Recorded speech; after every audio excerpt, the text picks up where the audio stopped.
Welcome to the Sports Governance Podcast, the place where we dig into the systems, decisions, and power structures that shape sports all around the world. In previous episodes, we examined governance, athlete rights, and institutional dynamics. But before going further, it is important to step back and ask a more fundamental question. What actually makes global sport function? When we think about sports, we often focus on what happens on the field of play. But behind every match, every tournament, and every major event, there is a much broader system at work. My name is Younes Fireri, and for this 12th episode, I will introduce the sports economy as a network of stakeholders, a system made up of different actors who collectively shape how sport is organized, distributed, and experienced. The objective is simple: to understand the structure of this system. Let's break it down.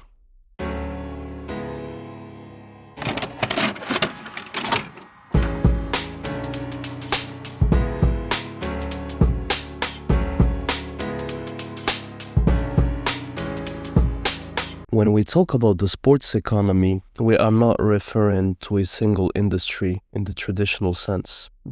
We are referring to a complex ecosystem that combines elements of entertainment, media, labor markets, public policy, and global businesses, all structured around one central product, which is sport. From an academic perspective, what makes sport particularly interesting is that it doesn't fit neatly into one economic category. It's at the same time a cultural activity, a commercial product, and a regulated system. This is why economists often describe sport as a hybrid industry, operating across multiple sectors at the same time. At its simplest level, the sports economy can be understood through 5 core functions. The first one is production, which is the creation of competitions and performances. The second one is the distribution, which can be translated into how sport reaches the audience. Third one is the commercialization, or how value is generated and captured. The fourth one is regulation, or how the system is structured. And the fifth and last one is consumption, or how audiences engage with sports. But what makes sports unique is that these functions are deeply interdependent. Unlike traditional industries, where production and consumption are often separated, the product is created and consumed at the same time. A football match, for instance, only becomes valuable because it is played, which is production, because the game is watched, which is consumption. It is broadcasted, which is distribution, and it is monetized, which is commercialization. And all of this happens simultaneously at the same time. To understand the importance of this system, it helps to look at its scale. Recent global estimates suggest that the sports economy generates around $2.3 trillion annually, with projections of continued growth in the coming decades. Other broader estimates place the total sports industry, when including related sectors such as tourism, media, and sporting goods, at up to $2.6 trillion globally. To put that into perspective, the sports economy is comparable in size to major global industries like automotive or telecommunications. It spans multiple sectors, including media and broadcasting, tourism, apparel and equipment, and event management. In fact, research shows that areas like sports, tourism alone generates hundreds of billions annually, illustrating how sport extends far beyond stadiums and competitions. One of the most useful academic ways to understand the sports economy is through the concept of a value chain. In this framework, sports isn't just a product. It's a sequence of activities that create and distribute value. This chain typically includes content creation through matches, events, and competitions, distribution through television, streaming platforms, and digital media, and also monetization through broadcasting rights, sponsorship, and ticketing. This structure explains why sport is so closely tied to media. For example, global sports media rights were worth over $50 billion annually in recent years. And for major organizations like FIFA, broadcasting rights represent the largest share of revenue, accounting for billions of dollars per cycle. So while the visible product is the match itself, the economic engine often lies in how that match is distributed and monetized. Another reason sport has attracted so much academic attention is that it provides an unusually data-rich environment. Economists study sport to understand broader economic concepts, such as labor markets, player salaries, transfers, competitions with the competitive balance between the teams, and incentives with the winning versus profit maximization. In fact, one of the fundamental ideas in sports economics introduced by economist Simon Rothenberg is the concept of competitive balance. The idea is simple. If outcomes are too predictable, fans lose interest. This explains why many leagues introduce mechanisms such as salary caps, revenue sharing, transfer systems, not just for fairness, but to maintain uncertainty and audience engagement. So even the structure of competitions is shaped by economic logic. What makes the sports economy particularly distinctive is that it's not just a market. It's also a coordinated system of institutions. Unlike traditional markets, competitors must cooperate. Teams need opponents. Rules are centrally enforced by federations, and entry is often controlled through leagues or qualification systems. This creates what economists call a joint production model. No single actor can produce sport alone. A league, for example, only exists because multiple teams compete, coordinate on schedules, and agree on rules. This means that sport requires collective organization, not just competition. And to make this more tangible, consider the FIFA World Cup. It's not just a sporting event, it's an economic system in itself. FIFA generates billions in revenue per cycle, largely from broadcasting and sponsorships.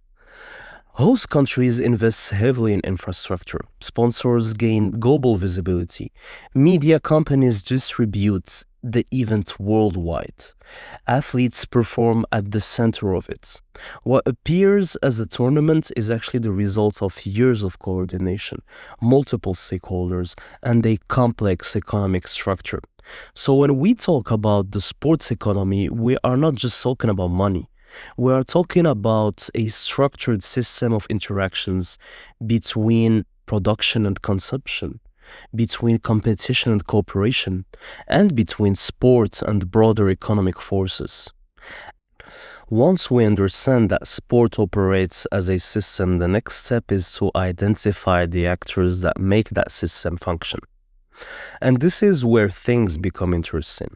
Because unlike many traditional industries, the sports economy isn't dominated by a single type of actor. Instead, it's shaped by a diverse set of stakeholders, each with a different role, different incentives, and different forms of influence. What follows isn't just a list, but a way to understand how each of these actors contributes to the overall system. At the center of the sports economy are governing bodies. This includes international federations, national federations, and event organizers. Their primary role is to structure sport as a system. They define rules, they organize competitions, and coordinate stakeholders. Take FIFA as a concrete example. FIFA doesn't produce football matches itself. What it does is organize competitions such as the FIFA World Cup, define competition frameworks, and sell rights to broadcasters and sponsors. In doing so, it essentially creates the platform on which the entire ecosystem operates. And the scale of this role is significant as FIFA generated over $7.5 billion in revenue between 2019 and 2022, with the majority coming from World Cup related rights. So governing bodies aren't just regulators, they are also central coordinators of economic activity. At the heart of the system are athletes. They are the ones who perform, competes, and ultimately creates the products that the entire system depends on. From an economic perspective, athletes represent human capital and labor within a specialized market. Sports economics has long studied athlete labor markets, dating back to Simon Rothenberg's work in 1956 on baseball. One of the key insights from that research is that athletes operate within structured contracts, transfer systems, and institutional constraints. So while athletes are central, they are not independent actors. They function within a system that shapes their opportunities. For example, in football, player transfers involve fees, contracts, and intermediaries. In the NBA, salary caps regulate how much teams can spend. These systems are not random.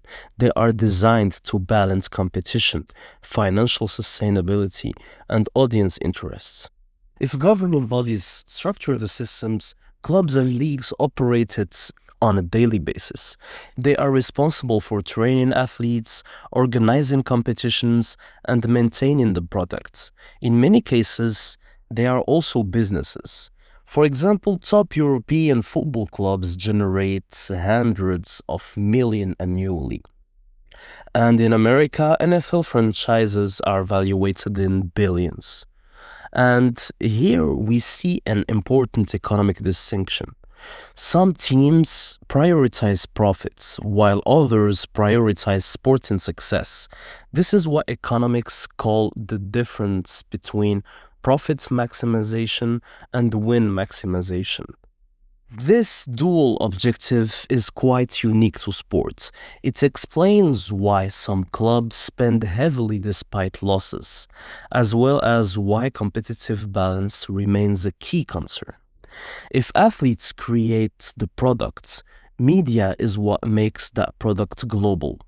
The relationship between sports and media is so strong that scholars describe sports as a mediatized phenomenon, meaning its development is deeply shaped by media structures. Historically, newspapers helped create early competitions, and television transformed sports into mass entertainment. Today, this relationship is even more central. Consider that global sports media rights were worth $56 billion in 2023. Broadcasting is often the largest revenue source in modern sports, and the impact goes beyond revenue. Media influences scheduling of matches, formats of competitions, and global visibility of athletes. A strong example is, again, the FIFA World Cup. It's one of the most watched events globally, and the 2022 edition reached billions of viewers worldwide. So media doesn't just distribute sports, it shapes its global structure. Sponsors play a different but equally important role. They connect sport to the broader economy. Their involvement includes funding teams and events, branding partnerships, and advertising. From an economic standpoint, sponsorship is one of the core revenue pillars in sports, alongside broadcasting and ticketing. Take major global brands like Nike, Adidas, or Coca-Cola. Their presence in sports isn't just accidental but strategic. Sports offers global audiences, emotional engagements, and brand visibility. This explains why major events like the World Cup attract long-term global sponsors. Another key stakeholder group is public authorities. Governments and cities play a central role, especially in major events. Their contributions include infrastructure investments, event hosting, and policy support. From an academic perspective, sport is often linked to tourism development, urban regeneration, and economic growth. For example, hosting the World Cup or the Olympics involves billions in public investment. Cities use these events to position themselves globally. So sport isn't just an economic activity. It's also a public policy tool. Agents are often less visible, but they play a crucial role. They operate between different stakeholders, such as athletes, clubs, and sponsors. The role includes negotiating contracts, managing transfers, and structuring career decisions. In economic terms, agents function as market intermediaries. They help reduce complexity in a system that involves multiple actors, high-value transactions, and global mobility. For example, football agents facilitate international transfers worth millions. Endorsement deals between athletes and brands are often negotiated through intermediaries. They are essentially connectors within the system. And finally, at the base of the entire system are fans. They are the demand side of the sports economy. They watch competitions, they attend events, they buy products, and they engage with content. And the role is fundamental because without demand, broadcasting loses value, sponsorship loses relevance, and competitions lose meaning. This is why economists emphasize that sport is driven by attention and engagement as much as by performance. When we look at all these actors together, one thing becomes clear. The sports economy isn't controlled by a single stakeholder. It is shaped by a role, but no actor operates in isolation. And this is precisely what makes sports such a unique and complex system.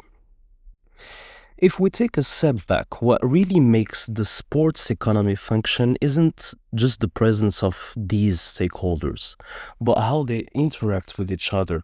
Because sports isn't governed by a single authority. It's governed through relationships between multiple actors. And those relationships are where decisions actually take shape. One of the most important ideas in sports governance research is that sport operates as a networked system. In academic terms, governance isn't just about one organization making decisions, but about a network of organizations coordinating, allocating resources, and exercising control together. This is crucial. It means that even if organizations like FIFA or the IOC appear to sit at the top, in reality, they depend on governments, sponsors, medias, clubs, athletes, and fans. Those actors depend on them in return. And instead of a pyramid, what we really have is a system of interdependence. Academic work in sports management consistently shows that stakeholders in sports have different levels of power, legitimacy, and urgency. And these shape how decisions are made. In simple terms, some actors have more influence, some have more urgency, and some are more visible, but none operate alone. Take a concrete example, the Olympic Games. Research using social network analysis shows that organizing the Games required coordination between federal, provincial, and local governments, organizing committees, sponsors, and international bodies. And importantly, some actors had more centrality in the network, meaning that they had greater influence over how resources and information flowed. So even in a single event, governance is the result of multiple actors interacting and negotiating roles. But here is where things get more complex. Interactions are not always smooth. Research shows that interorganizational relationships in sports are often difficult to manage, especially when actors have different objectives or priorities. For example, governments may prioritize national image or development. Federations, on the other hand, may prioritize competition integrity, and sponsors might prioritize visibility and brand safety. These priorities don't always align, so governance becomes a process of constant coordination and compromise. Another key insight from academic literature is that power in sports isn't just formal but relational. In network governance studies, power often depends on who is most connected, who controls information flows, who sits at the center of the network. This means that a sponsor with major financial investment can influence decisions, that a government hosting an event can shape conditions, and that a federation can control access to competitions. And at the same time, athletes, despite being central to the product, often have less structural leverage. So while the system looks collaborative, it's actually unequal in practice. When interactions are well aligned, the system functions smoothly, events are organized, and competitions run. But when interactions break down, conflicts emerge, and governance gaps become visible. Governance works relatively well in stable conditions, but struggles when actors' interests diverge, especially in crisis situations. This is a perfect example of how interactions reveal the limit of the system. A concrete example comes from the international competitions affected by geopolitical conflicts.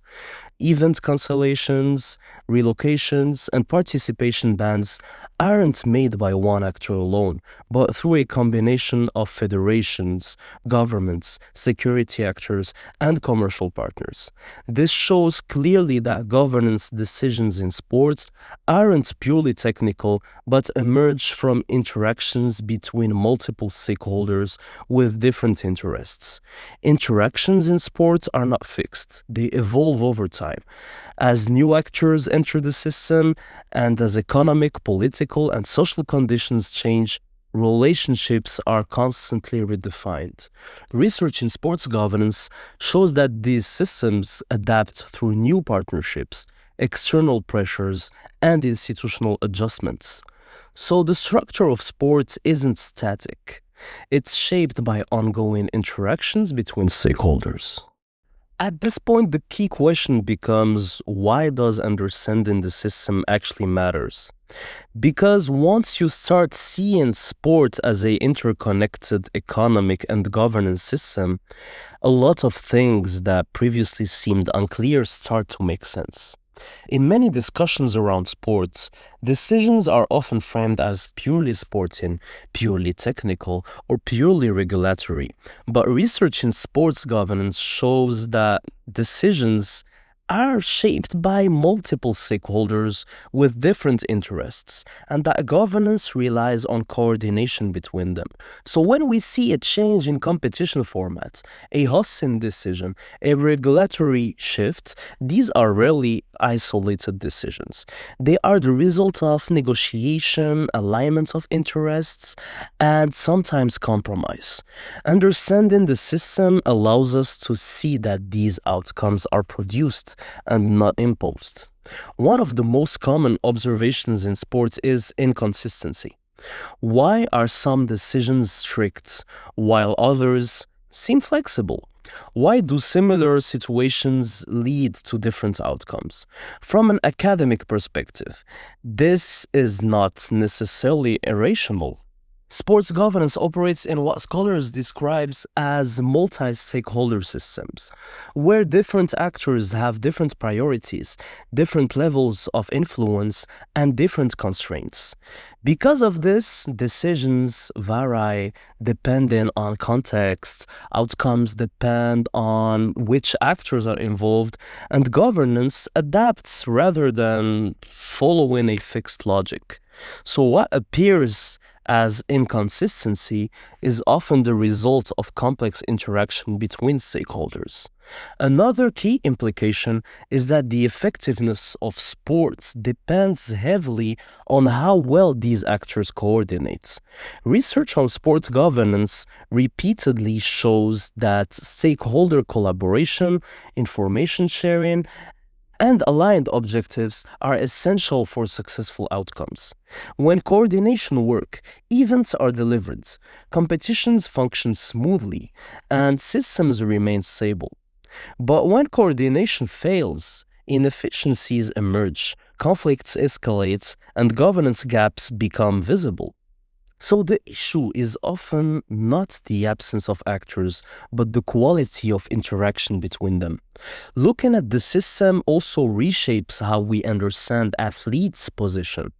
Athletes are central to value creation, but embedded in a network of institutions. Stakeholders theory in sports highlights that organizations depend on multiple groups, including athletes, fans, sponsors, and governments, to function. But not all stakeholders have the same level of influence, of course.